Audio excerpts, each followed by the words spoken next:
Good afternoon, everyone. My name is Abigayle Carmody, and on behalf of the Geelong Regional Library Corporation, I'm delighted to welcome you all here today to the inaugural Local Word Regional Showcase.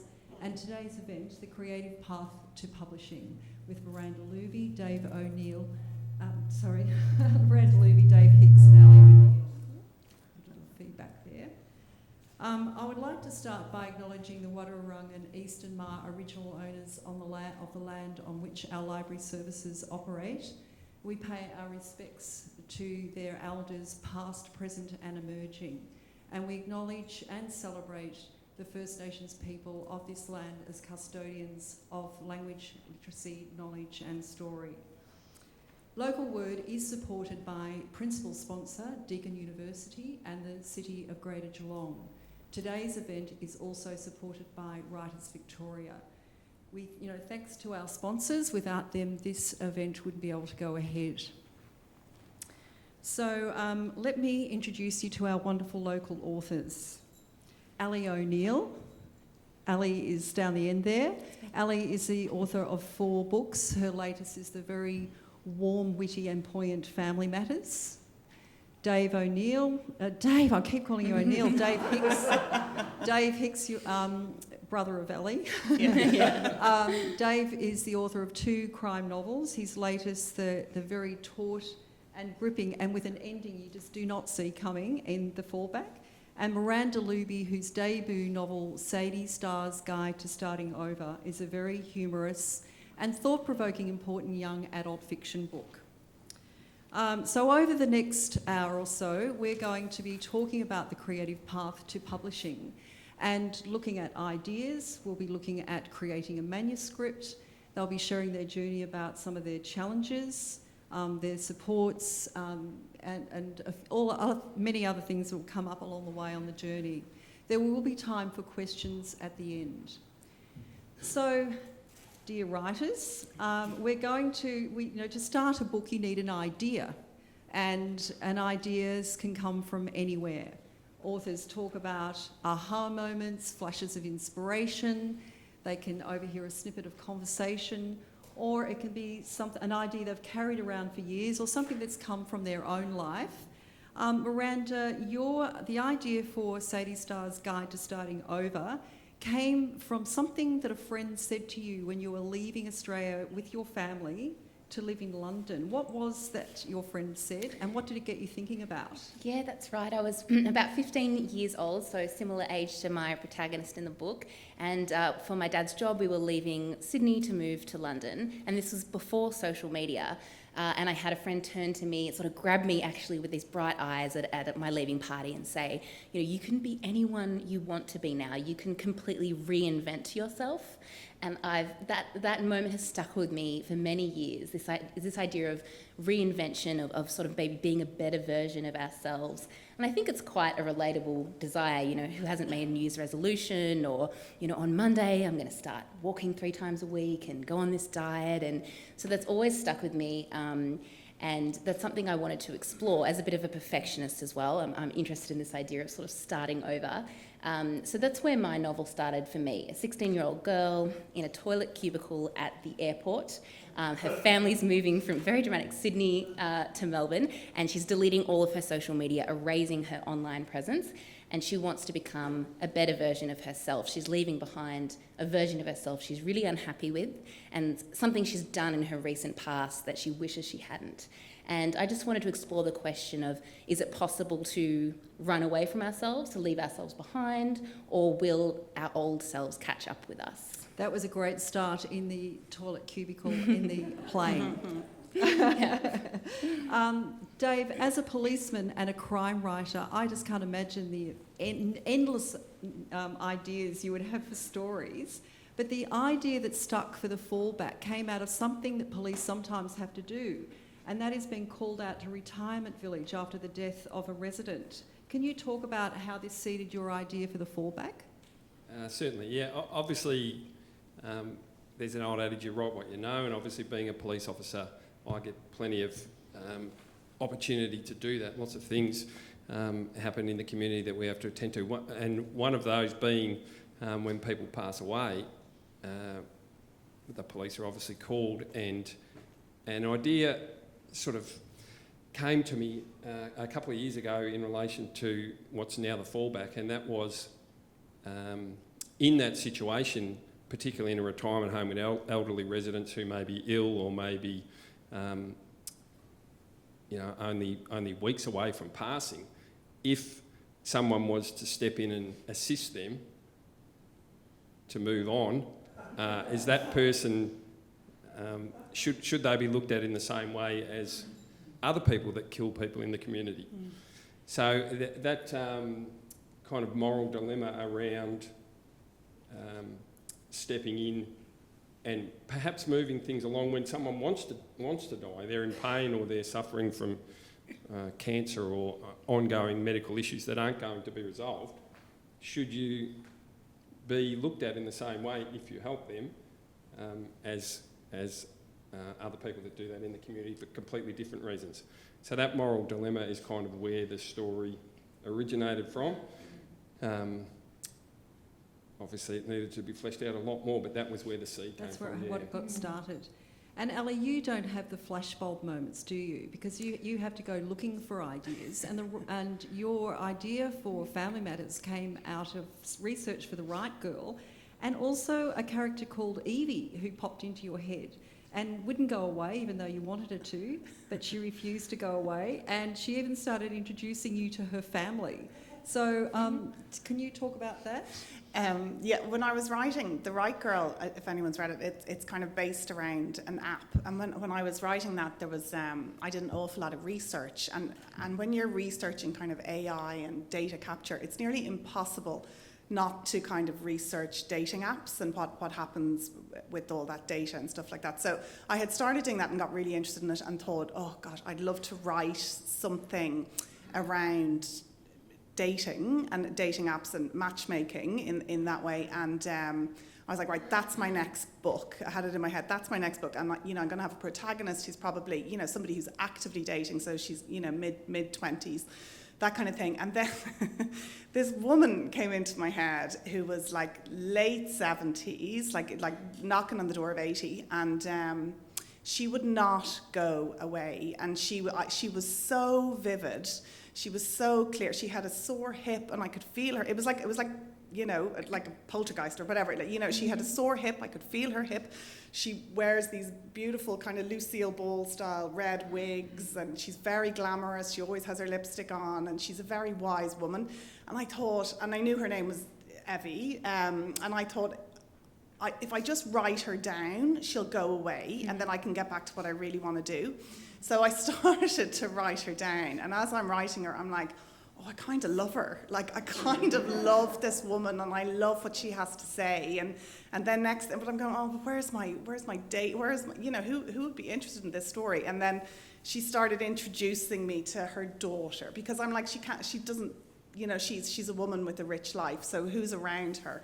So I start meeting her daughter and then her granddaughter, and it turns out her granddaughter is running a matchmaking app, something akin to Tinder. So so that's kind of where that, in a very hodgepodge. So the ideas don't come, I don't just get a ping, I search, and I kind of have my notebooks out all the time, and I'm always scribbling down thoughts. You wouldn't even call them ideas. Yeah. So Evie was very helpful in the end, wasn't she? She was, yeah. She was very helpful.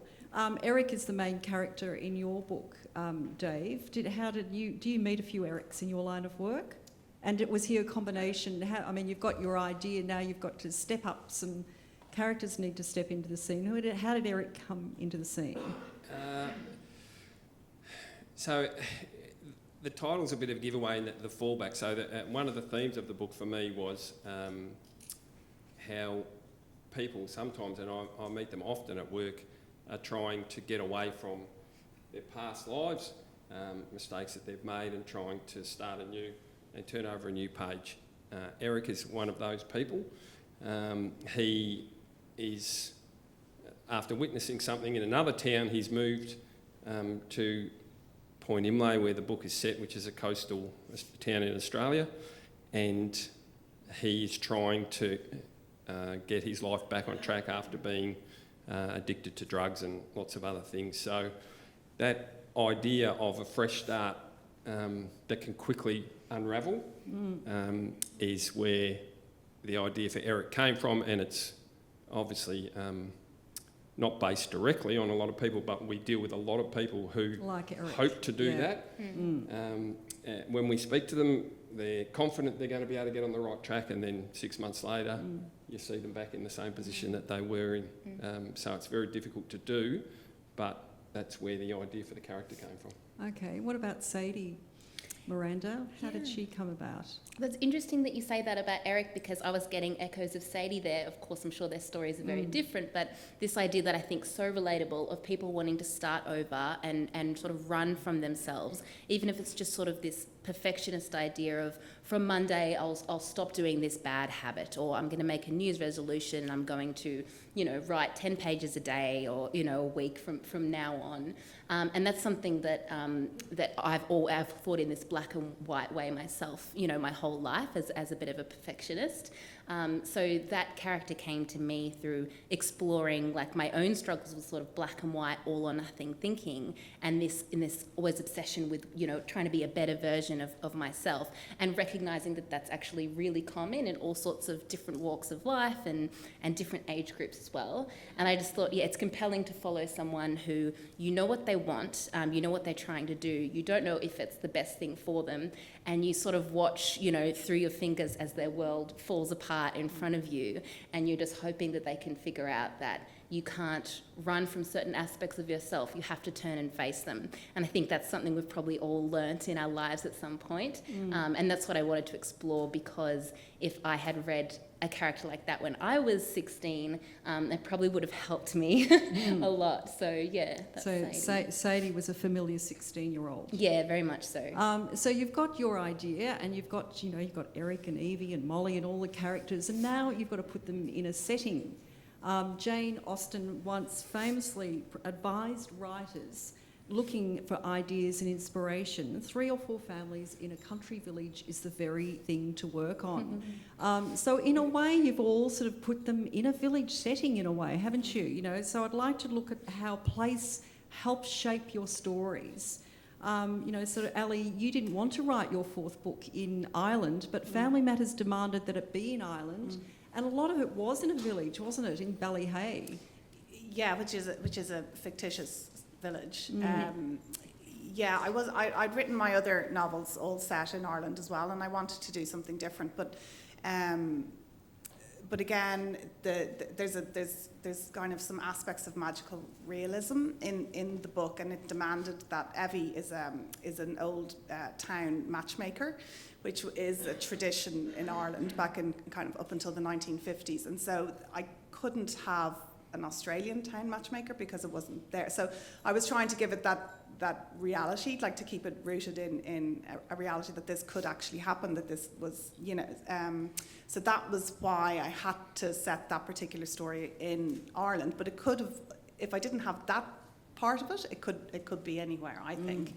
But the novel I've just finished now, I literally just handed it in to my publisher a couple of weeks ago, is set in Australia, which was a first for me to try and get that, because it's a different sense of place. Obviously, it's a different place, but in terms of the writing and the trying to get Australianisms right as a non-Aussie was a new challenge. And actually, that's something I think as a writer you do look for challenges.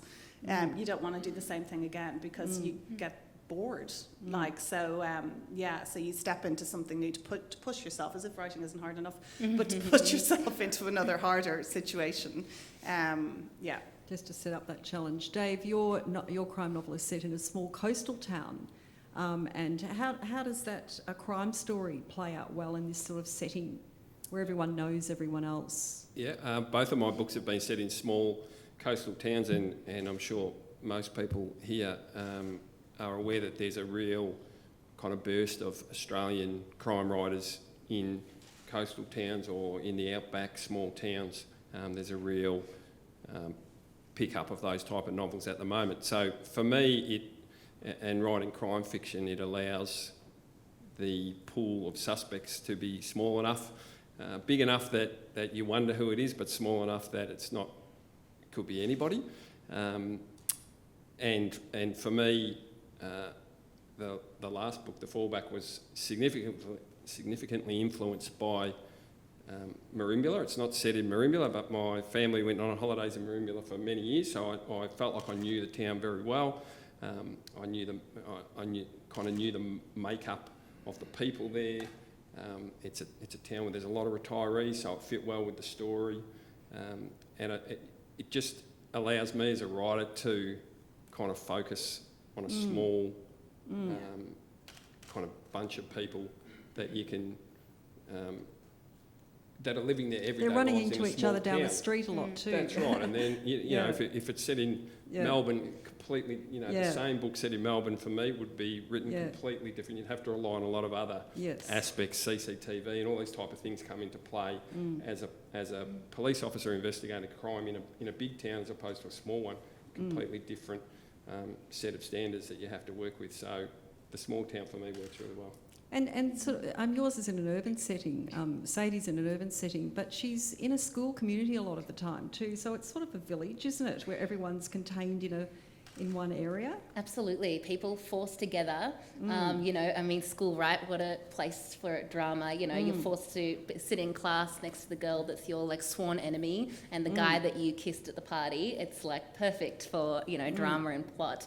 And so a school's a great setting, and it had to be a particular type of school for Sadie's story as well. So one of the big themes in the book is performative social activism, particularly feminism. So I wanted this sort of group of girls to be really active feminists, but I also wanted them to be able to perform their feminism in very specific ways, in very obvious ways. So they wear these pink women's support badges, and it's very cliquey. It's part of, they're the cool girls at the school. And so the school had to have no uniform and to allow them to wear these badges in order for that to work. So I needed a particular type of school. And it's set in Melbourne. This school doesn't actually exist. The book that I wrote was originally set in London because I moved there and I was sort of writing what I knew. But my editor and I realised that Australian teens want to generally read Australian settings, so we moved it back, and my school in London that I went to was really similar to this school. It had no uniform, it really relaxed rules around, you could wear, badges that represented certain things and express yourself and express your identity. So I just threw that school in Melbourne, and I get asked a lot, which school is this? I'm like, it doesn't exist, but you're just like your town fits doesn't the plot. exist and Ballyhay doesn't exist. But we all recognise them. That's right. And now you've got your idea, and you've got your characters, and you've got your setting, and now comes down laying the words and giving your ideas shape. And writers are often divided on how to proceed from here, because there are the plotters and the planners who meticulously map out structures and scene breakdowns, etc., and the anti-planners who often find direction as they go. Of course, there's writers that incorporate both those approaches. Dave, with crime writing, I'd imagine would require a fair bit of planning, but as much as you'd like to be as meticulous as, say, Dervilla McTurnan, who, the crime writer, I don't know if many of you have heard of her, but she maps out every single chapter, what action's going to take place in every chapter, what dialogue's going to happen, etc. You have a broader brushstroke, which is a bit unusual for crime. So how do you approach it, Dave? It is a little bit different, and I would... we were discussing earlier, I would love to be that planner. I would love to have it all there, because sometimes when you sit down, things just don't really flow. And if you had, what am I going to do today, chapter 8, these are the 6 points I've got to cover, it would be in many ways a lot easier to be able to do that. I can't do that for whatever reason. My brain doesn't work that way. I'll have a starting point, a first scene usually mapped out in my head. I know where I want it to end, and I'll have maybe 2 or 3 or 4 markers on the way that I know that I want to hit. But other than that, it's very much for me a sit down, let's have a look at what I wrote yesterday. Right, we're heading in that direction. I need these characters to do this and that. I'll make some notes as I'm going to try and prick my memory for later on that we need to bring that person back in, or that storyline needs to have some resolution before we get to the end.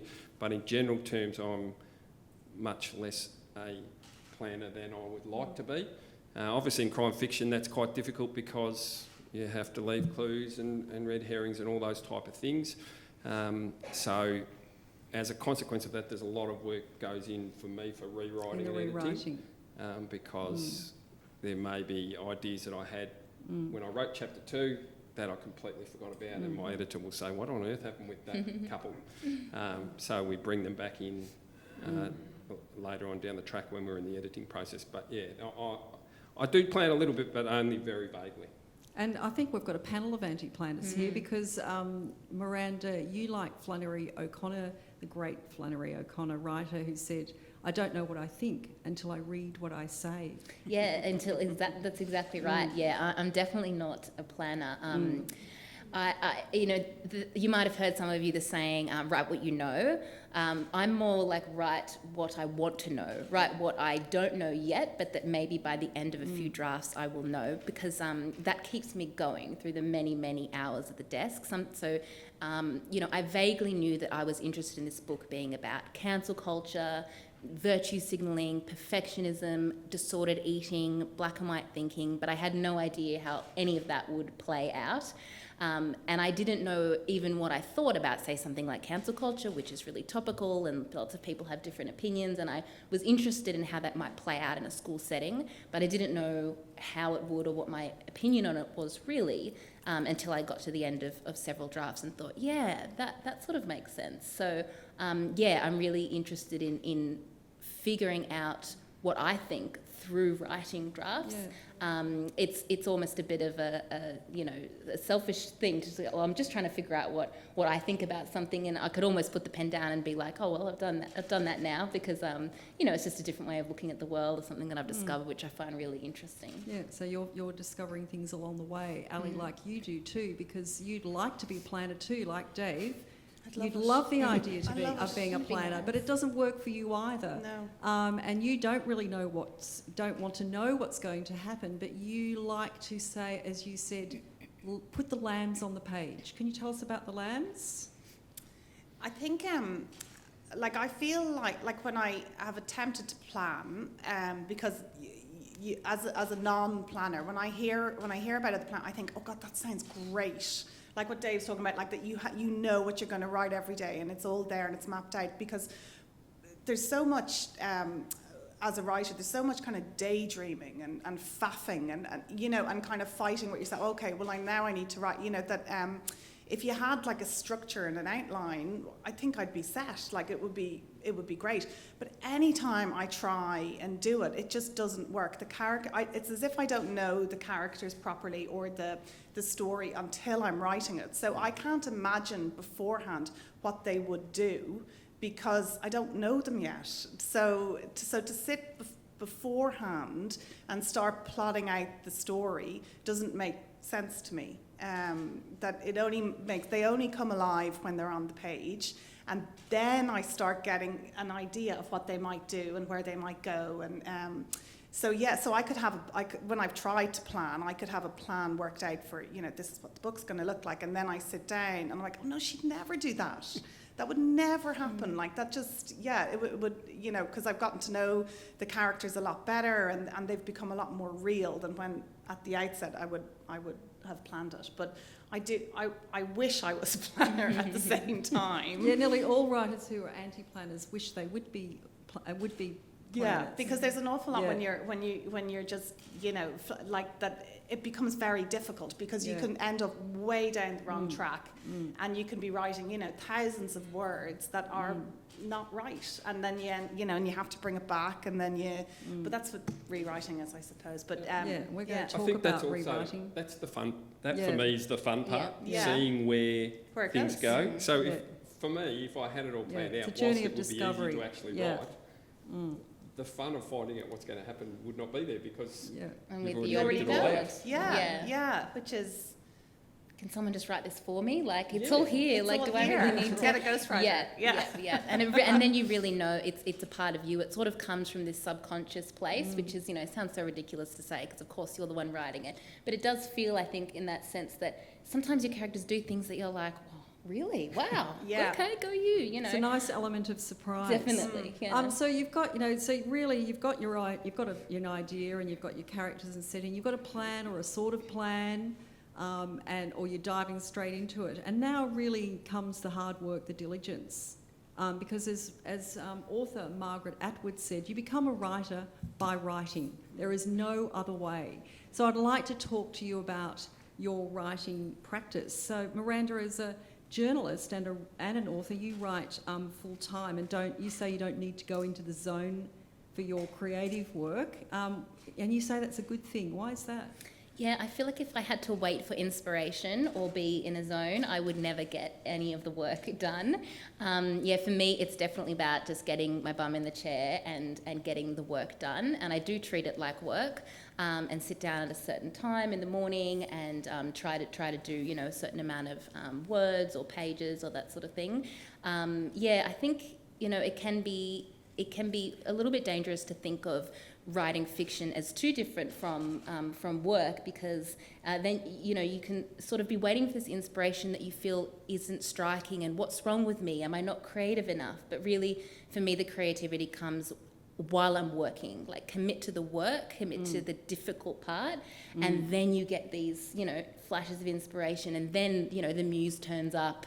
You've dragged her to the desk, kicking and screaming, because you've actually sat down and said, I'm going to do the work, even if I don't feel like it, even if I feel like I can't be creative today, I'm too tired, just sit and get something down, and that for me is when it begins to flow. So yeah, treating it like work as much as possible. And Ellie, you have a young family and work full time, so there's not a lot of space available in your days. How do you go with your writing practice? You used to write on the fly a bit, didn't you? Yeah, do you know, it's been a different kind of process for all of my books, depending on where I am in my life. Like I had a baby. No, I had no responsibilities for my first book, and then I had a baby, and but it's So like the idea of like a writing practice is kind of a nice to have, but it's not often possible. That it can be more about writing in between the cracks, like writing, 30 minutes, an hour, like running to a coffee shop, and just being able to switch on, which I think I probably wasn't able to originally when I started writing, but I am now, I think. And that's like that is, if you want to call it a writing practice, yeah. That's something that I can switch on, but definitely initially, no. And sometimes I find when I do find myself that I have a block of time, like maybe a couple of months, which I did with the book I've just turned in, I had a couple of months, and what I aim to do is same thing, turn up, and if I manage to write, if I give myself 3 hours a day, and they're my, where I try and create within those 3 hours, turn off the internet, turn off the phone, that practice, maybe stop once for a cup of tea, that's it, and do 3 hours. I think that's possible. Like, I think everybody can find 3 hours at some point to do that. So the idea of 8 hours a day slogging doesn't happen. No. It doesn't. I don't know what other writers do, but that isn't for me. That's not your story. No. Dave, you work full time as a policeman. You're grabbing snippets of time too, are you? Yeah. Obviously, I'm working shift work as well, so that kind of throws another spanner in the works. 2 teenage kids, and all the other responsibilities that everybody has who have a family and a home and all the rest of it. So I'm much the same as Ellie, although I'd love to get a 3-hour block. Yeah. Whenever I can. For me, it might be 2 hours before work on a Thursday morning, or 2 hours on a Friday night when I get home from work, whenever I can fit it in. But I've always thought of it, I used to run a lot more than I do now, but I run a couple of marathons, and it's a lot like running. I think if you want to run a marathon, you just have to take the steps. Like, you have to train 3 times a week, and it might be pouring rain, or you might get home and you're exhausted. You have to go and do it, otherwise you won't get to the end point. And it's a lot like that for me. I faff around, like Ali said again, on occasion, but it gets to the point where you just have to write. Otherwise you're not going to get there. So we've got a panel of anti-planners here, and no one who goes into the zone, So it's just very, very practical here. Take note. I'd like to talk about challenges, because there's not a writer alive who doesn't face a few challenges, self-doubt, getting stuck along the way. Ellie, even having written your 5th book, Mm-hmm. which is currently with a publisher, you still have your challenges. Can you tell us what goes on in your mind and how you 100%. untangle yourself from it? 100%. The biggest challenge is me. It's the voices in my head that tell me, like, what are you thinking? Like, you're not good enough. You can't write this. That was a fluke. Like, how did you pull that one off? Like, yeah, that's the biggest challenge. I think every writer, like, there's, no matter what kind of a bad review you get, you've given yourself a worse review. Every writer is so critical of our own work, and in a way that's good, because that's what helps you put it down on the page, you know, and that's what makes the word good, because you work hard to make them better. But that's a massive challenge. But there's also lots of light and bright things with it as well, you know, because you're so proud of yourself. That, like, I'm so proud of I can't believe I've just handed in my 5th book. Like, who am I? But, you know, like, there's and when when I can read back on something that I've written, that maybe I've rewritten, you know, time and time again, but it looks really good, I'm like, yes, like that, you know, I nailed it. Like, so. Yeah, so there's plenty of challenges, but there's so much joy from it as well, that it's double-edged. Yeah, there's a character in one of Alice Munro's books, who's a writer who sounds very much like Alice Munro, and she talks about the cycle as writing cycle as excitement, despair, excitement, despair, excitement, despair. Dave, what about you? What sort of challenges are you dealing with? Because you're worried about your first book being popular because it was a really good effort by a policeman. Have you worked through that? Yeah. Yeah, look, same as everybody else, you have doubts that, and especially in something so kind of visible as a police officer, as my normal job, that's something that you identify with strongly, and everybody identifies you. If you're at a party, everybody wants to know what's going on at work. I'll go and tell Dave how you can get out of that speeding fine. All that sort of stuff. You're the policeman of the group, and you always have a story, and everybody wants to hear the stories about work. So when you step away from that and go into something completely different, like I have, major imposter syndrome for me. And when my first book came out and the reviews were very positive, I had the voice in my head saying, what they're saying is this is a good book from a policeman, not a good book from a writer. And the difference is massive to me.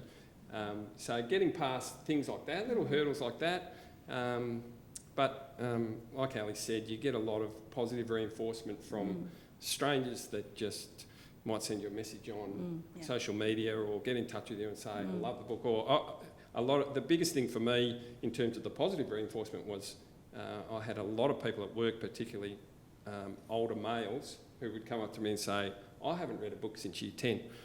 And I read your book in 2 days and I loved it. So things like that pep you along, but certainly for me anyway, even now, 2 books in and starting the 3rd, I still feel, even sitting up here, I feel like it's ridiculous. I'm just a regular bloke that, you know, goes to work and does what he does, and suddenly there's 2 books on the shelf. So it's, and 2 great books, the Fallback's, that's just a cracker. Miranda, you tried to get to your desk before you overthink. Where might the overthinking take you? To not writing anything at all. Absolutely. I mean, the more you hear writers speak, and if you write yourself or you want to be a writer, it's such a good idea to hear writers speak honestly about this sort of thing, because I think you'll hear the best writers in the world tell you the same thing over and over: imposter syndrome, anxiety, writer's block, and all this sort of thing, so that when it happens to you, which it will, you can say, and this is what I try to say, this is just a voice in my head, most of this isn't true, everyone's going through this. And so I know that part.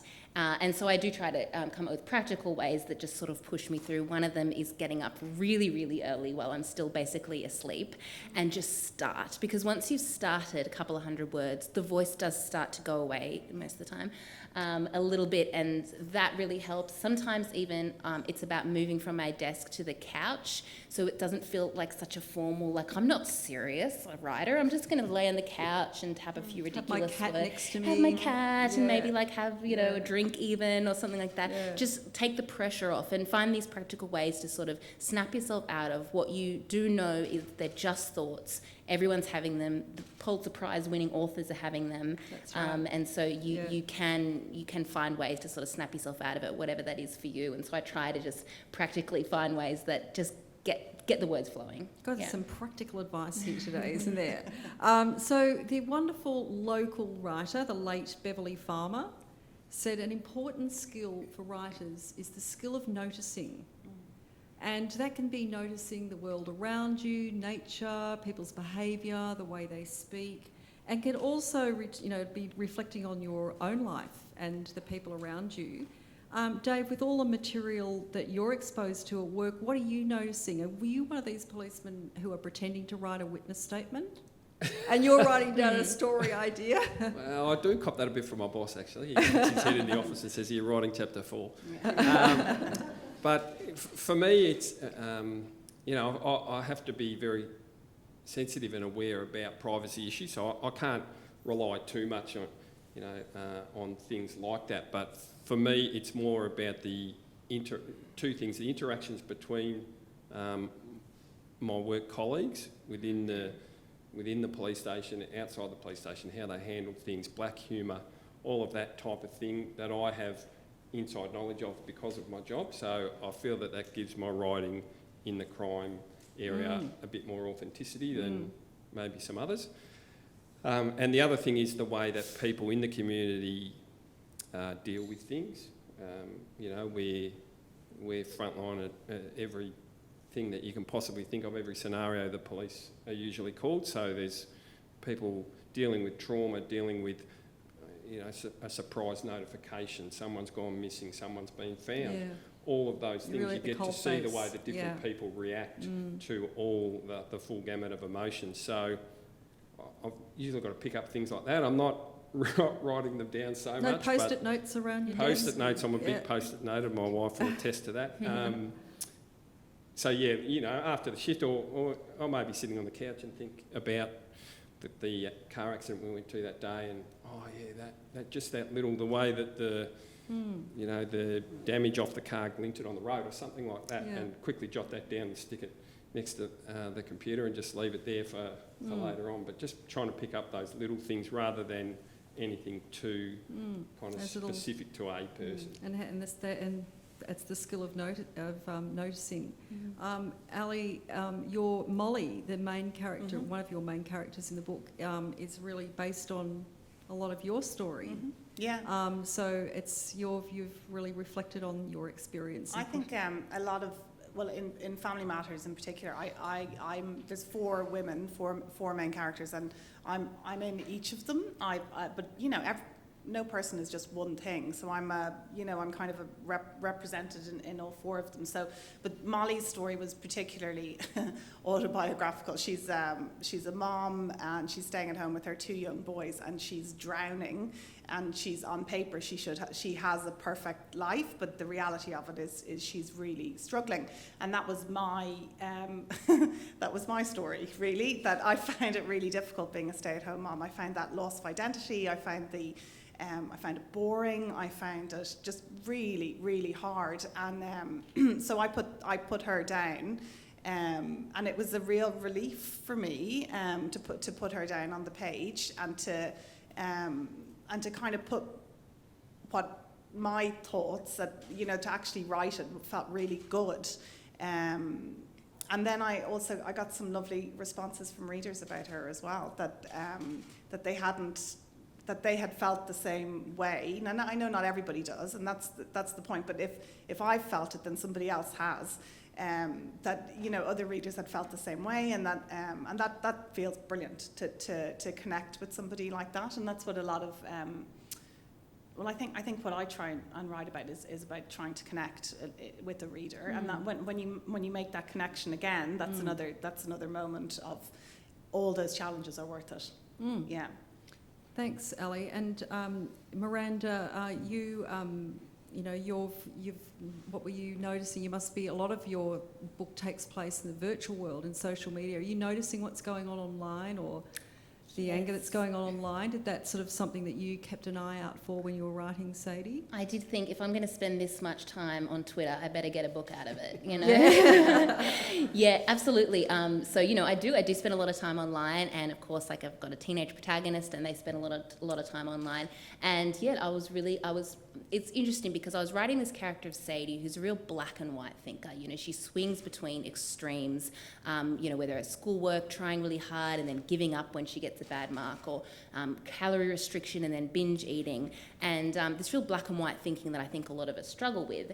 And then I was also really interested in this online space and the real division that I think a lot of us see there, and recognised a parallel, noticed this parallel between the two, of this black and white thinking, particularly around social issues. You know, you're either a feminist or you're a misogynist, you know, all one or all the other, and there's not a lot of room for some nuance when we're talking about these social issues sometimes, which is the problem that I had with my black and white thinking, you know, being kind to each other as well, being kind to ourselves. And so really noticing how that internal story and the external plot was sort of connected in my book, that's when it all sort of started to come together for me. And that was just about, you know, I'm online anyway, I wasn't there for research, but just, you know, doing the things that you normally do in your life, and just taking that extra level of, like, I wonder if what they said is how that's related to what they do, you know, and like whether that's different and why they might be acting that way. And I wonder why I'm taking notice of that is because I'm interested in black and white thinking and just these constant questions asking myself. And I think it's interesting because the idea of noticing, like, I'm not a particularly observant person of the world around me. Like, I could leave a cafe and I can't describe it to you, but I can tell you if I thought the waiter was upset. So I'll notice people more than anything else, and then I have to go back and figure out how to describe the place, you know, later. So yeah, whatever way you notice the world and what is interesting to you is going to be interesting to somebody else. Yeah, it's an important, Beverly Farmer's right, isn't she? It's an important skill for a writer. I'd like to talk about nurturing your craft and how you nurture your craft. Georgia Richer and Deborah Hunt's book, in How to Be an Author, the writers talk about the importance of continuing to nurture their craft, not just through their own writing, but acknowledging the significance of influences and reading widely. So Miranda, you started off emulating other writers' voices until your own voice shone through. So what were you looking for when you were reading those other writers, and what did you learn from them? Yeah, I think, you know, a lot of people start there, reading writers that, you know, they love their work and they might not be at the stage where they can completely dissect how they've done what they've done. So they just sort of copy them essentially until they can sort of get in a rhythm and try to figure out. Mainly for me, that's usually voice. So that's sort of how a character sounds on the page. I write first person generally, and this is a teenager, so I was emulating other really well-known, like, young adult books and trying to figure out how that voice worked and using similar words and phrasing and sentence lengths until sort of my own voice came through. And I think it's interesting because some of us hesitate with emulating other people's work thinking I'm copying them. But aside from literally plagiarising and writing down the same paragraphs, I think you'll find your voice always shines through anyway, and other people won't necessarily notice you're trying to sound like somebody else, because you always make word choices that, you know, are individually, you know, you. So yeah, I think it's a good way to start for sure if you're not too sure, and then, you know, the more you read and the more you write, then, and you know, your own voice just comes through. And it happens in the arts all the time, using references in the visual arts too. So Dave, what crime writers have had an impact on you, and what do you like about particular writers? You really like Gary Disher, don't you? Yeah, lots of Australian, obviously of recent times, lots of Australian crime writers, Disher, Christian White, Jane Harper, all of those type of authors have had probably a significant impact on my writing, or my confidence that what I'm writing about can end up on the shelf. Probably in terms of the actual writing, when I was younger, I read everything that James Patterson brought out, and his style was 3-page chapters, 2 o'clock in the morning with your eyes closing, I'll read one more, I'll read one more, I'll read one more. That type of style to propel the story along has influenced me greatly.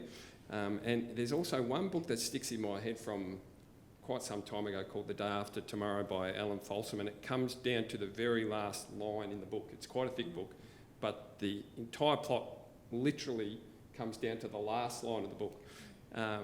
And that has stuck with me. And in my first book, The Devil Inside, kind of a similar thing happened. It had a real effect on me, and I like that, you know, you think that you've got the whole thing worked out, and then within the last page, you still think you've got it worked out, and everything seems to be pointing to the fact that you've got it worked out, and then it turns out that actually you haven't. Well, Fallback so that did type that of too. style of writing I really like, and that ability to keep turning the pages. Obviously, as a crime writer, that's what you want. I don't write too many long chapters. Often I have different time settings, so someone will go back in the past and what's going on in the future, but I still try and keep the chapters short so that it keeps, and that came from your keeps early that mark. writers, early crime writers that influenced you. Yep. What about you, Ellie? What sort of writers do you... So kind of similar to what Miranda is talking about. When I started writing my first book, I hadn't done any writers' courses or anything like that. I hadn't had anything published.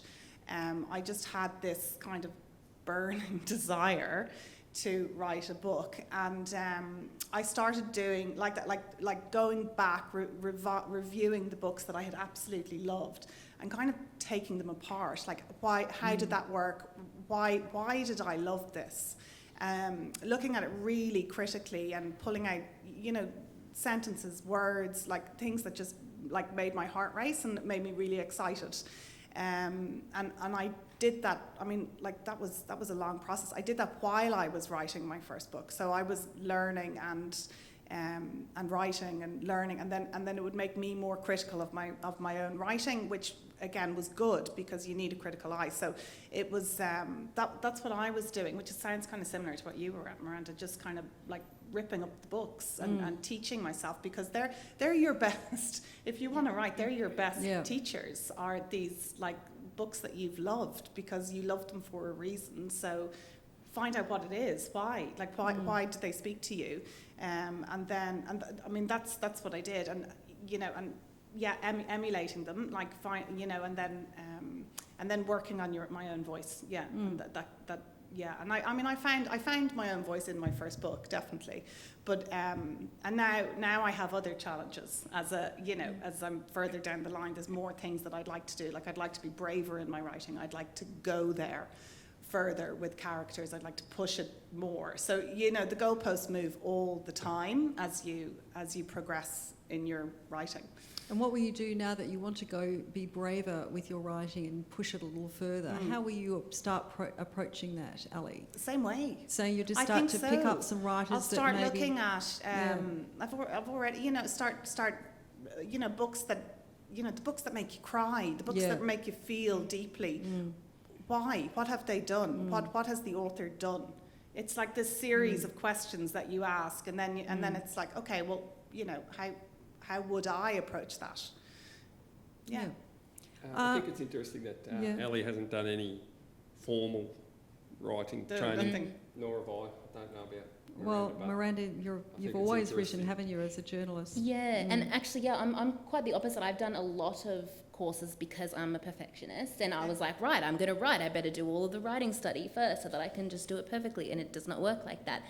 And I would say, you know, the thing that I got out of writing courses was probably more confidence than this. Yes. I think the skill absolutely comes from reading and writing your own work, and then maybe you reflect back and say, oh, that thing I discovered myself, they did say that in that course, but you don't have to. Shouldn't say this because you know, go to writing courses, but you don't have to. You know, if you can't afford it or you don't have the time, or you have kids at home, this is not a prerequisite. You know, people are doing studying, masters in writing, or you don't have to do any of that. The best writing skills will come from reading critically and writing reading endlessly. really closely and Closely, how authors evoke place and how they develop characters and how they deal with dialogue. And also reading books that you don't love, I find, because if you read prize-winning book after prize-winning book, it can be a little difficult, because you do get in your head about, you may never live up to that. But, reading a book and saying, look, that didn't work for me, and here's why. Because it's really helpful, actually. It just didn't work for me. So I'd like to talk about rewriting, because in the redrafting process, authors often talk about that most of their writing time is taken up with the rewriting, and that it's actually can be written on the rewrite. So, you're really digging deep into the kernel of your story and getting to the heart of it and really getting to know your characters. Meralda, at this stage of the process, you delve deeper into what you think and why. What questions are you asking yourself?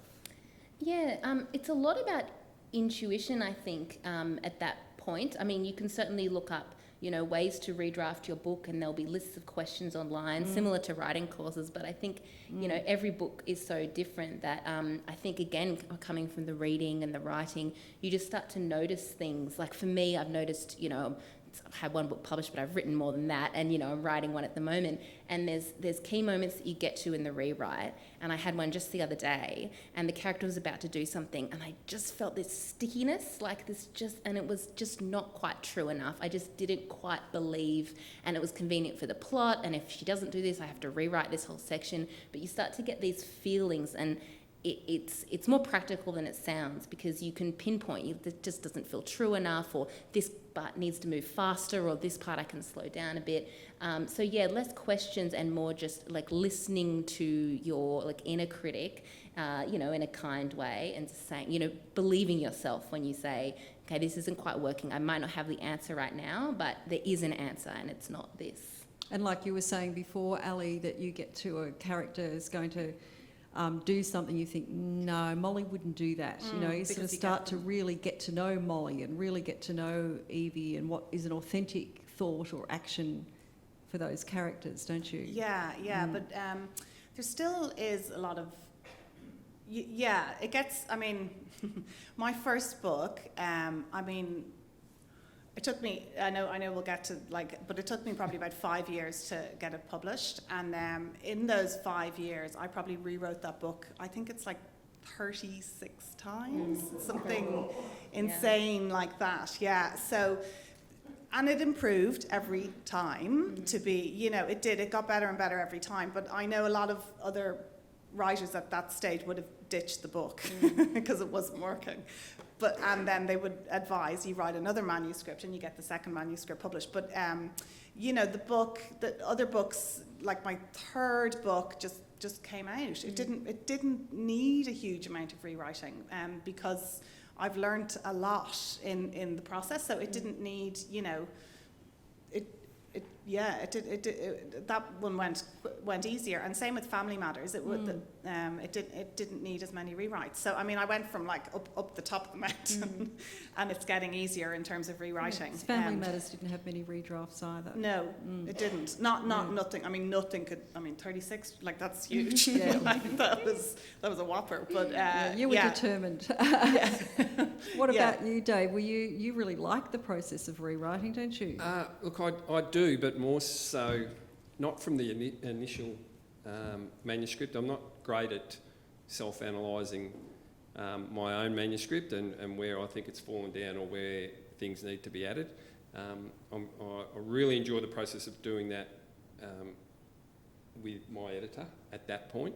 But I pretty much, when I finish the first edition of the manuscript and forward it off, that's pretty much where it's at. So I don't go back a lot. Sometimes I'll pick up on things, I've forgotten all about that, and I'll go back and add things, but I'm not a huge, and my editor probably hates me for this, but I'm not a huge go back over and just check everything. And I remember hearing Marcus Zuzak, it took him, I think it took him 13 years to write his latest book, The Bridge of Clay, and 12 months to write the first chapter or something like that. He just went over and over and over and over. That's not your thing. No. But I really enjoy, Yeah. once my editor gets involved and that collaborative process of going through, I absolutely love polishing the rough diamond to get, when you see the finished product, and readers don't get to see this, but if you could produce a book that was the first draft and produce what they're completely, they're worlds apart, and that process I really enjoy. Yeah, we're going to talk about working with publishers and working with editors, but I think once you've got all your, your book down, it's as good as it's going to get. It's ready. The other thing you need to do is actually talk about your book and what it is about, and get tens of thousands of words into a couple of paragraphs. I guess I'm talking about the pitch here, but you don't really want it to sound like a pitch. You want it to sound like a story with a beginning and middle and end. But you have to be quite succinct about that, don't you? And so when people say, what's your book about? And you ask an author about that, and, 3 or 4 minutes later they'll say, oh, I'll have to work on that. But I'd really like to have the opportunity at this stage to ask you to get it down to a couple of paragraphs and talk to the audience about when someone says, well, what's Sadie Starr's Guide to Starting Over about? Well, it's an interesting question because for me, I write for young adults, right? And there are not many teenagers in the room right now. So it's interesting because I had to think, you can think about your pitch in different ways. So I'm not often speaking to my readers. I'm speaking to people that I have to convince to buy the book for their sons and daughters, for their niece and nephew, for their students, for the library or something like that. So it doesn't help me as much. So I think that's important because if you have the same pitch for everyone, for me, it's not going to work as well because you may not be so much interested in reading the book if I tell you the plot. Whereas, so I think a pitch in this situation, that's how I think. How would I pitch this book in this situation? And I would tell people not so much the plot, but say, look, this is a book that I think is really important. It's written about cancel culture, social activism, disordered eating, perfectionism, particularly binge eating disorder, which is the most common eating disorder in Australia, particularly for teenagers, and nobody talks about it. It's not in any of our fiction. I've been told by teens and teachers and librarians that this is a really relevant book. It's important for adults to read to understand what their teenagers are going through, particularly with like social media bullying and that sort of thing. So that's sort of how I talk about it, not so much here's the plot. It's just that, I think that this is an important book for, for a lot of people and anyone who struggles with disordered eating or black and white thinking. I've had people say that they think this is a book that can potentially save lives because it stops people going down a really, really scary path, which a lot of us might have almost gone down. So that's how I like to talk about it when I'm in a situation like this because, I'm talking to people who might think, look, maybe this book is important for me to get for my son or daughter or something like that. So, yeah, whereas if I was speaking to a teenager, I'm not going to say all that because it sounds really dry and like, I would actually They'd be on their phones by now. Yeah, I'd be saying, this girl, she starts over, she's at a new school, there's a clicky new group, there's a big school secret and all this stuff. But, that's probably not going to win over, an adult audience as much. Yeah, because it's interesting because I think all of you have really had something to say about the society we live in, though. You've really all had something important to say about what you were just talking about. Miranda, Dave, you were really wanting to say about how a person's life circumstances can change in the blink of an eye. And, Ellie, you were talking about the challenges of being a young mother as well, weren't you? So, Dave, how would you talk about your book? Well, I knew we had a bit of homework. So I had a look around and as it turns out, I managed to find the pitch that I gave my editor for my second book. So it's a little bit different, obviously, because I had already written a book. And that had been quite well received, so we were in a better spot. But my original pitch, which I sent to Lucy, incidentally, I was asked for this, what's happening with your second book, the week that my first book came out. Yeah. So there's there's often no time to sit back in the sun and enjoy what's going on. Let's get on to the second one. So this was the pitch that I sent to my editor back in 2020 on the second novel, which was the basic theme the novel revolves around is the concept of resorting to your true self. That no matter how things may change and how you think you might have developed or altered as a person for whatever reason, ultimately you rarely change who you truly are. The story is set in the quiet coastal town of Point Imlay. As the tide recedes in the opening scene of the novel, recovering addict Eric Johnson's body is slowly revealed, tethered to the oyster beds that sit in the river adjacent to the centre of town. Is this some kind of statement? When Senior Detective John Darkin's business card is discovered in Eric's pocket, JD temporarily transfers to Point Imlay to assist with the investigation. Still suffering the effects of PTSD, his marriage falling apart and only working part-time, JD and Big Smoke homicide detective Emma Capstein, both unwelcome new faces in the sleepy seaside town, work with the town's local police to unravel the final days of Eric's life.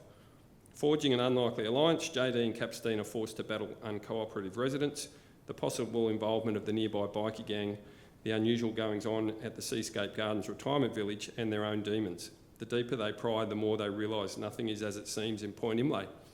And that was it. So that was my pitch. Can I say? Oh, I'd like that, I mean, That an was editor really would be a good. fool not to take that. That is I like brilliant. the whole thing about the two strangers ride into town too. Like Yeah, Emma get the Capstein. bikie, the Yeah. business card. So that Yeah. was my pitch, and it worked. But obviously, you need to tailor it a bit. She wants to know what's going to happen, but I don't want to tell her what's going to happen because that kind of takes the specialness of it away when she actually reads it. So she'll often ask me for more, but I tend to not give it to her if I can avoid it.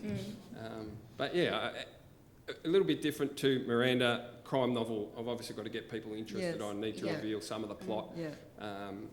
Because there's a lot of crime novels out there, and to differentiate yours from others, you need to get some things in there that will get people interested and hopefully get them to buy the book.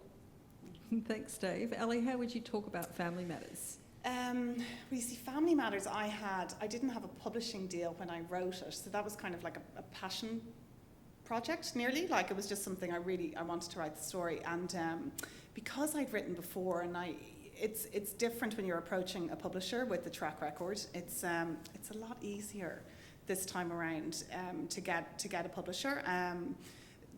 They will read my manuscript now, whereas they wouldn't have years ago when I was trying to get out there. And I also have an agent who puts it in front of the publisher. So it's a totally different approach from when I was starting out. So I'm kind of racking my brains thinking, did I even put down a synopsis for Family Matters? I don't know if I did.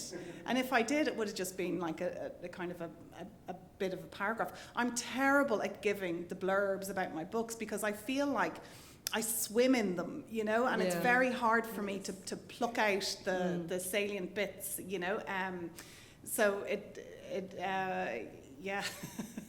Or buy it downstairs. Yeah. But I mean, Family Matters is very funny. It's a funny book. It's described as like heartwarming and charming, and it's the story of 4 women, and it's set in Ireland. And there's each of the women is reaching a crossroads in their life. They're all a family, and they're not sharing their problems with each other. So nobody really knows what's going on with their sister, their mother, and the matriarch character Evie is a town matchmaker. I spoke about her, and she meets with couples in the local pub, which is her local pub. Originally it was hers, and now her daughter has taken over the local pub and she's running it into the ground. And then her two other daughters have, one is Molly, who's the stay-at-home mom, who's kind of married. She's drowning in her marriage with her young kids. And then the other character is Rosie, and she's running. She started off like as a young entrepreneur running a Tinder-style dating app, but she's in partnership with her boyfriend, and he turns out to be a bit of a swindler. So they all have these troubles going on in their life, and it's how it kind of. It ends with a lot of kind of twists and turns that you wouldn't really see coming, I hope, in the book. And but it's ultimately quite heartwarming and quite a cheerful and quite funny. Yeah. But you would have surpassed your 200-word limit there, I think. Yeah, I know. Yeah, sorry. Authors are terrible. Like, it's amazing how bad authors are at pitching their own wouldn't work books. like that. Like, Yeah. everybody hates it. It's really difficult. So how did you approach Dave, how did you approach your publisher the first time around? You sort of really tried to align your book. Yeah, I did. Obviously, I've been writing on and off for a long time and set different things off and never had any luck. And I would just keep my eye on local Australian publishers, just check their website. Sometimes they would send in something on this Friday, whatever the case may be. And so I obviously tried to match my manuscript with a publisher that suited. Because I found that during the process of sending other stuff away, I often got letters of rejection back that said, we really like this, but it's not our style. Don't give up, keep trying, try other publishers. So eventually I got signed with Pantera, but the fortunate thing for me was they had wanted, not just from me, but they had advertised on their website, we want your whole manuscript. And normally I had found with other publishers that they wanted the first 3 chapters, the first 10,000 words, whatever the case may be. And I thought that was a better situation for me if I could get them to read the whole manuscript. And they said, this process will take 3 or 4 months and you won't hear back from us. So I forwarded it off and I didn't hear back from them for about 5 months and kind of forgot about it, thought that was another one that's gone by the wayside. And then they contacted me and initially they said they were interested in the manuscript but couldn't go any further than that, and would I be willing to work with them on it. So, that process took another few years, and eventually we got that manuscript to the point where it's going to be published, and then for other reasons it got shelved and we had to start again. So the whole process took a long time, but I think if you target your manuscript for the right publisher, it just needs to get into the right person's hands. And I remember the CEO of Pantera, Alison Green, told me that my editor, Lucy, when she was reading my manuscript, was running around the office saying, we've got one. Fantastic. Wow, that's great. And they told me that the year they signed me, they got 4,500 manuscripts and they signed 3 people. Yeah, sounds about right. So big applause for Dave. It's a needle in a haystack type That's situation, great. and it needs to fall in. If the other editor had read it, perhaps he wouldn't have liked it, and we would have got nowhere. But if it falls into the right person's hands, then you have that champion for your work. On it goes. I wouldn't mind talking about dealing with rejections, because you said earlier, Ellie, that you worked on your first one, Reluctantly Charmed, for many years and had many rejections. Like many writers have many rejections. They've lauded Australian writer Elizabeth Joly had 39 in 1 year. They were the days when they used to get posted, so she stuck them up on her wall of the study to keep herself going. But you really, can you tell us about that experience of getting reluctantly charmed, rejected so often, and just kept going? Time and time again. Yeah. So I loved it. I loved my book. I still do. I was so proud of it, and I wrote what I thought was a really good query letter, and I started firing it off to agents. I wanted to get an agent. I wanted to exhaust the traditional publishing route before I looked at something else. So I had like an Excel sheet. So at the time I was living in Ireland, so slightly different. So I was hitting up Irish, UK, Ireland and the UK and trying to look for an agent. I had my Excel sheet. And it just got knocked back by everybody, and it was really hard. This is your love, your baby, and you're sending it out into the wild. And but eventually, I noticed that some of the emails that were coming back had constructive feedback in it, and I started. That was part of my many rewrites. I started thinking, okay, right, well, they're saying that, right, so I'm going to take that feedback, which means that they'd read it also, which is a big plus. Rather than just getting a standard rejection, they had read it and they liked parts of it, but they didn't like, and they'd give me some feedback. So I'd go, okay, and I'd start rewriting based off their feedback. And that process just went on and on and on, and I just kept on getting rejected time and time again. That's what happens. But there were glimmers where an agent might ask for the full manuscript, and that's a win because they really liked what you had initially. So I was making like kind of baby steps all the time. But it was it took me 5 years to get that book published, which, look, sometimes that's short when you talk to other writers. But I ended up, life had happened and I'd moved to Australia, And at this stage that I had rewritten, I finally signed with an agent out of the UK, and she had then sent the manuscript off to publishers in the UK, and it had been rejected again by everybody. And again, I still felt this is a good book. This deserves to be on the shelves. And when I moved to Australia, I contacted who is still my agent now, and asked her, Jacinta Damazzi in Melbourne, and asked her if she would like to read this book. She rang me halfway through reading it and went, I love this. Just tell me you haven't sent it out to a million other agents. And I said, well, not in Australia, so we're okay. She was like, I love it. And within 5 weeks, Jacinta had sold it. That's an incredible story, isn't Yeah. it? And your persistence paid off. Well, I mean, it did. Other writers You might have believed said in your park book. it and write a new book, Yeah. which is also good advice. I mean, I get that, but this worked, and that book went on to become a bestseller.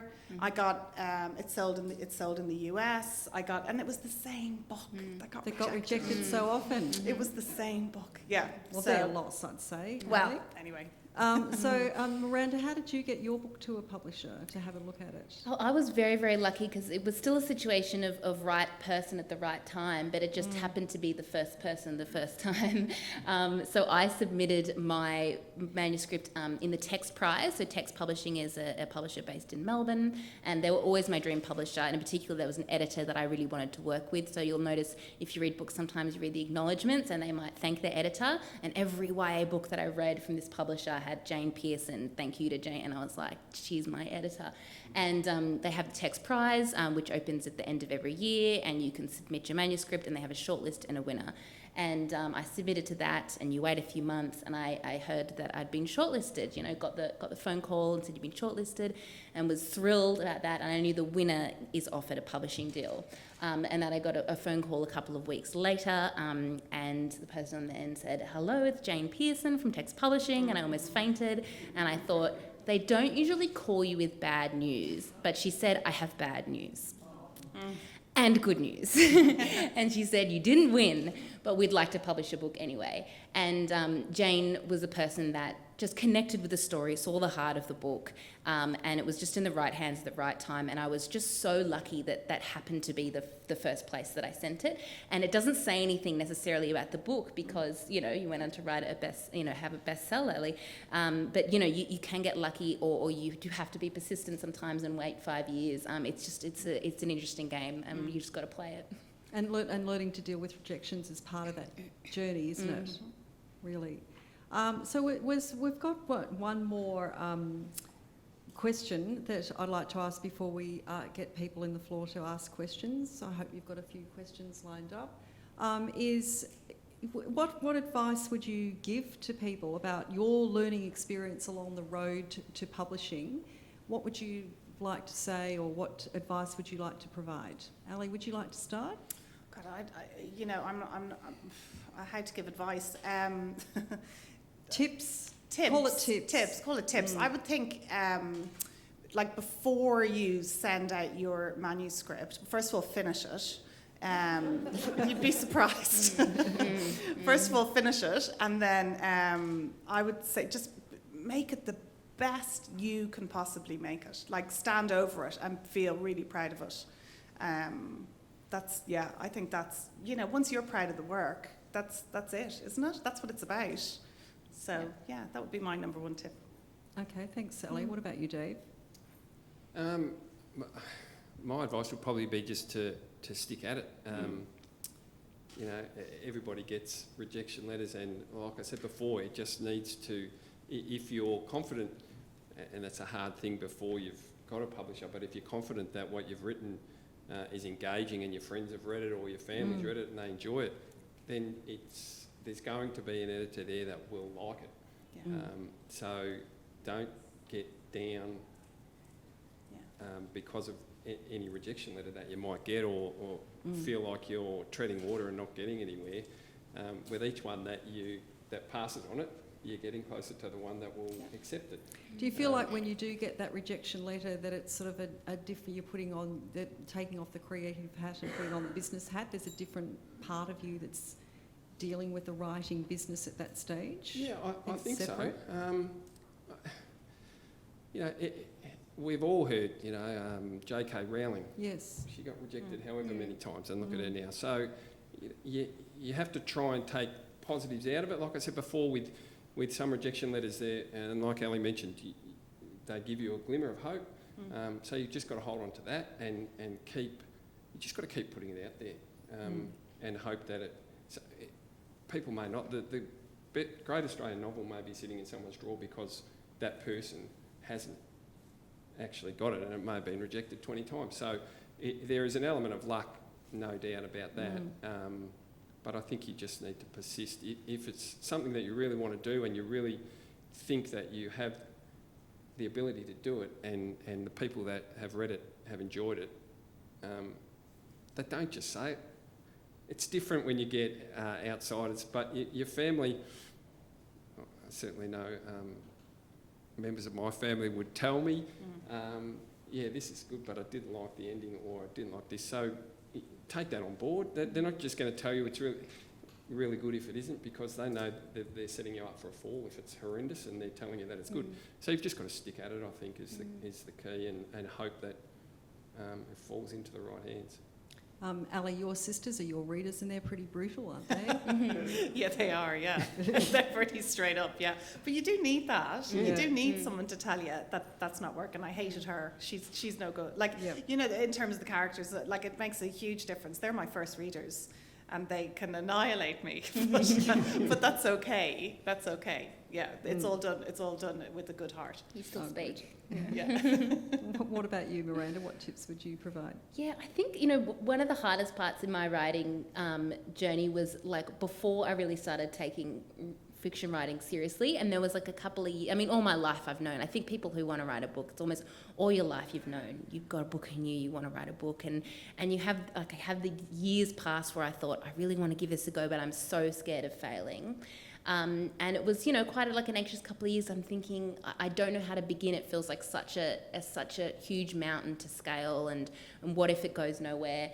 And I sort of finally reached the point where I realised it would be better to try and never have a book published than look back in 50 years' time and just have never given it a crack, even if I, fail, and I don't think that's the right word. But, if you never get that book published, or and I often remind myself of that when there are times that I want to give up. I think about Miranda in 20 years' time or 30 years' time, and what I would say to myself, and say, you could have just keep going, even like baby steps. You don't have to, if it's 50 words a day, if it's 500 words a week, if you want to do it, just keep going, because regrets don't feel good, and you can do it. Deep down, if you're passionate and if you're dedicated, you can do it if you keep going. We all said the same thing, the determination. So just reminding yourself, you're doing it for a reason, and you don't want to look back and think, gosh, maybe, what if?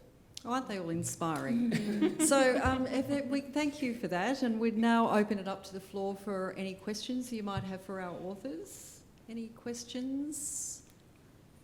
There's a microphone. Thank you very much. I really, really enjoyed that conversation, and particularly the imposter discussion. But my question is perhaps philosophical. I struggle to understand why people get so many rejections and then end up a bestseller. What does it say about the agents and the publishers? I'm totally mystified. Who'd like to answer that question? I think it's like what both actually Dave and Miranda have been talking about. It's the right book in the right hands. At the right time too, Ellie, do you think? Like, I really think it has to be some kind of kismet. Like, what was it, 4,500 books went into that, and like that's 4,500 people who have manuscripts that feel good about their manuscripts, and 3 get, it's crazy. And it's those stats say that a rejection, sometimes we think a rejection means the book wasn't good, but all those rejections could have been, it was so close. So it's not like everyone else thinks it's bad and then one person thought it was good. It can be everyone else thought it was almost there, and then one person took it there. So, a rejection isn't your book's bad. No. It's just not for us right now with this editor who, so it's not all or nothing, black and white. So I think there's so many books that are so close that get rejected all the time. And you also sometimes get, we have a book similar. Yes. Yeah, or we have an author similar, and we don't, there's only X number that we can publish this year, and there's only, so there's a whole load of other factors that go into it. Yeah. And it's obviously very subjective what you think is good and what someone else is. And me being the nerd, I've got another something I'll just read out, because I found this and I thought it was quite amusing, and I thought you might find it amusing and actually quite illuminating. The first book that I wrote, The Devil Inside, these are 2 reviews from Better Reading, okay? And I know we're here to promote ourselves, but Go on. let me just... So the first one was a good one from Kirsty in WA. Oh my gosh, what a fantastic read. I couldn't put it down. The characters drew me in, and I love the way the story was written from multiple perspectives, including the killer. But the best was the ending. The last 2 chapters left me blown away. For a first novel, this was absolutely fantastic. Right? And then Lorraine from the ACT. This is a pretty average crime novel. Oh, Dave. Wait, it gets better. Flat characterisations and relationships that never come alive provide no help to a predictable and obvious plot. The identity of the murderer is obvious almost as soon as he appears, despite the author's attempts to obscure it. It's particularly unoriginal murderer too. The reveal is one we've all seen and read before. The red herrings were equally obvious, and I didn't find any... This is real. Oh, Dave, I didn't find any so convincing awful enough to be a listen real distraction. Perhaps the weakest part of the novel was the characterisations. These were strangely flat. Not one of the characters came to life for me. Their relationships were equally unconvincing, and their dialogue and interactions seemed awkward and unrealistic. More so, motivations were often unconvincing. I simply didn't believe these people would act like this.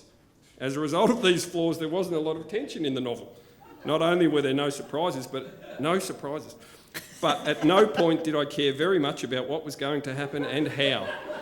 It's readable and undemanding, and some readers may appreciate that. However, it really doesn't offer anything worthwhile. See the resilience. And Yeah. to finish off, she said, it is forgettable and unremarkable and never really engaged my attention She or kept emotions. going. A lot of effort in that review. So Dave, was that on social media? That was on Better Reading. So That was a what Better did you Reading do when review. you read that? What did you do immediately after you read that? Laughed. Oh,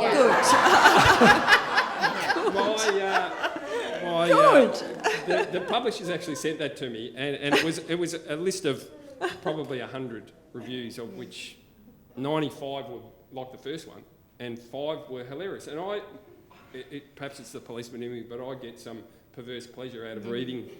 Even when I knew I was going to be on this panel, I looked up these 2 books and I went to the 1-star Yes, reviews, everybody because that's does what it. makes you laugh. Yeah. So Got to have a thick skin. For me, I'm a policeman. I get criticised all the time, so it's water off a duck's back for me. And you've got to have that thick And you skin. can't please everyone. No, That's you right, and can't. that comes back to your point of somebody would hate the same book that you think is fantastic. Definitely. Yeah. Oh, we have a question down the front here. I just have a statement. Some people specialise in writing bad reviews. Yeah, Some that's people true. are mean, That's true. Well, I had similar. I had someone say this is one review after another. I think this is going to be the Children's Book Council of Australia Book of the Year Award winner. And the one below that said, this book was so bad it made me want to throw up. And I was like, I'm not sure what to do with these emotions. This is a very strange feeling. So yeah, it's a weird thing, and you just got to have a thick skin. Certainly. Is there any more questions? I've got one over here. How do you juggle being working full-time in another job, but also keeping up with the demands of book publishers and contracts and things?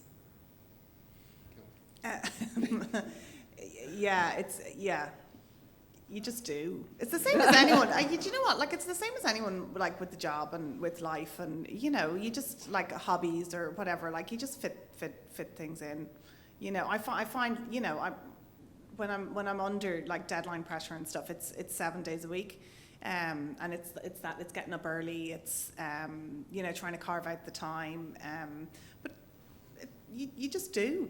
Like, it's like everybody has pressures, everybody has life to live outside of work and outside of, people work and study and have family, and so, it's just that, I think, you'd agree, it's just, you just manage it, Because it's a passion, isn't it? I guess. Yeah, and like, sometimes it's not easy, but you need to have some realistic expectations with your Yeah. publisher, and my publisher understands that I can't get up at 8 o'clock and write till 12 and then do research from 1 to 4 Yeah. and then do the same thing the next day and produce a book in 6 months. So they don't put those expectations on me. So there's an understanding of what is actually possible to do as well, to meet those deadlines. But And I think something that came through with your discussion is that none of you said that you had to go into the zone and structure and plan everything out. So you all had a very pragmatic approach to their writing practice, I think, too, would you say? Yeah. That helps as well. Yeah. Not too precious about it. And anyone else got any questions? I've got a question over here. I was curious, are you sure that negative review wasn't a stitch up from your boss? Or possibly. Well, probably not my boss. Work's been really good, very supportive, so I couldn't question them at all, but a few of my work colleagues are quite possible.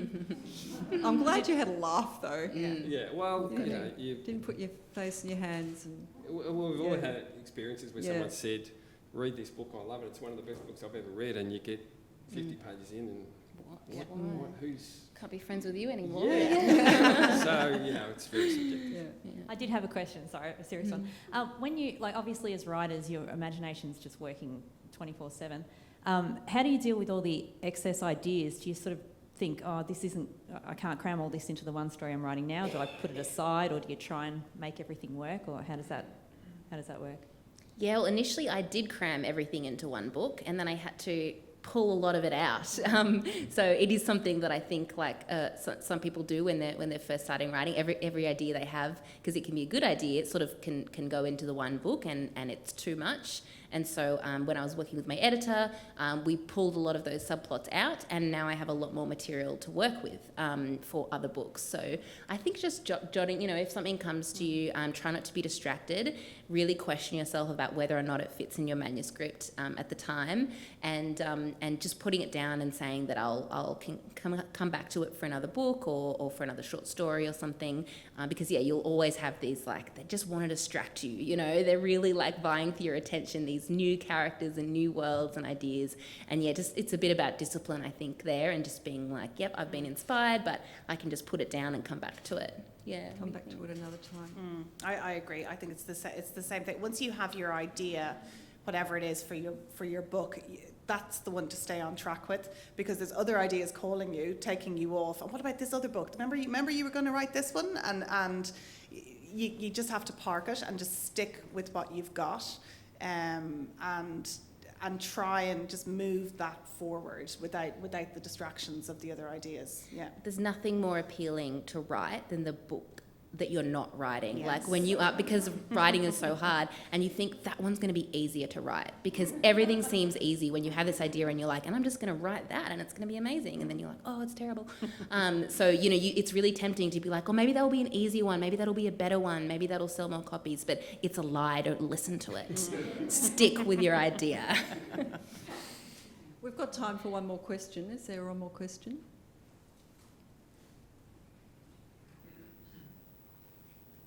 Yeah, I wonder, do you ever feel that you're, having had some success in a particular genres, that you're now restricted to stay within that, or can you work outside of it because you want to develop your writing? Or do you feel the need to, if I want to be heard, I need to stay in young adult, crime, family saga? Yeah, I think that's a really good point. I think it's really difficult to cross over, and because you work hard to build up your readership and your base, and then all of a sudden I produce a horror book next year and my readers would be horrified. But it's I think if I was looking at doing something else, which I might, because you do want to do new things, you don't want to just stay in the same box the whole time. I would probably do it under a pen name. It would be something like that, and go out fresh. Okay. Yeah. Are you going to stick to That's crime, a really Dave? good question. Yeah. I think my publishers would have a heart attack if I could do something different. I think maybe of this panel, potentially Miranda could go from young adult to chick lit, quite a lot easier than, say, us stepping out of our lane. So if you're writing young adult, I think to then move, a lot of authors will write for adults or vice versa. You might write for adults and then stay in the same genre and go to the young adult side of things. Yeah, because they have a similar audience. I mean, there's something like over 60% of readers of YA are women in their 30s and 40s. So it's actually a really similar audience, although you do have to write for teenagers and don't keep those people in mind because that your audience is meant to be teenagers. So yeah, it works because it's the same audience. So yes, if you want to change genres to a different audience that you've already built up, your publisher's not going to like that. No. But yeah, only that would work just because you could have the exact same buyer, which would be convenient. But yeah. as a writer, would you like to explore different genres? Well, would I you would like love- to I write think so. What would differently? you write if you weren't writing crime? I would love to. I don't think I could, to be quite honest. But I read crime fiction till it's coming out of my ears. But my favourite books are not from the crime fiction genre. Like the books that affected me the most as I was reading them are dramas and other type of books rather than the genre that I like. So it's quite ironic that I read all this crime fiction, yet they kind of, unless it's a really special one, doesn't really stick with me. So I kind of have that in the back of my head. Are people doing that with my books? This big blob of crime fiction just kind of sits over there and there's another one and I've read it and I've got to the end and it was that bloke, he was the killer, and I put it to the side and then I read Where the Crawdads Sing and suddenly this book's speaking to me in a way that no other book ever has before. And so they get that relationship with that book, whereas mine just goes on a big pile of crime fiction. But I think maybe the answer is that you can take things from those books. Like there's certain markers that you need to hit with a genre like crime fiction. You need to, do all these certain things that a crime fiction novel has to have. But within that, you can take things from other genres, I think, and use them within yours to make your book a little bit different. So I would like to write another type of style of book, but I don't think I would be that good at it. Pantera Press wouldn't be too happy about it. Potentially not. Yeah. We'll have to wrap it up now. It's been a really fantastic discussion. So thanks to Ellie O'Neill, Dave Hicks and Miranda Luby. And thanks to you for your very engaging participation in today. Today's event has been recorded, and if you'd like to listen to this or watch this and share it with family and friends, it will be available on YouTube in a couple of days.